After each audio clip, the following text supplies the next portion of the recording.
అయ్యో రామా! నాకెంత కష్టం వచ్చిందండి. అయ్యో! ఏం చెప్పాలండి. ఈరోజు మా వారైతే బియ్యం రొట్టె చేసి ఇవ్వు నాకు అనైతే చెప్పారండి. ఏంటి మామూలుగా చపాతీ తింటారు కదా! ఈ బియ్యం రొట్టె ఏంటి అనైతే అడిగాను. సో, వాళ్ళ మమ్మీ అయితే చిన్నప్పుడైతే బియ్యం రొట్టె చేసి ఇచ్చేదంట. చాలా బాగుండేదంట. టేస్ట్ బాగుంటదంట.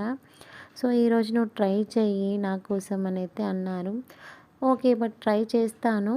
బట్ ఒక కండిషన్ అనైతే చెప్పాను. ఏంటి అనంటే, నేను ఎప్పుడూ చేయలేదు బియ్యం రొట్టె. సో, నేను ఎలా చేసినా మీరు యాక్సెప్ట్ చేయాలి. నన్ను తిట్టకూడదు అనైతే చెప్పానండి. సరే ఓకే. ఈ ఒక్కసారైతే ఏమనను. బట్ నువ్వు కంపల్సరీ నేర్చుకోవాలి అనైతే చెప్పారు. సరే ట్రై అయితే చేస్తానైతే చేశాను. బట్ చాలా బాగా వచ్చాయండి. మా వారు చాలా బాగా చేశావు, పర్లేదు, ఫస్ట్ టైం ఇంత బాగా చేశావు, చేస్తూ చేస్తూ ఉంటే చాలా బాగా వస్తాయి, చేస్తూ ఉండు అని అయితే చెప్పారు, పొగిడారు.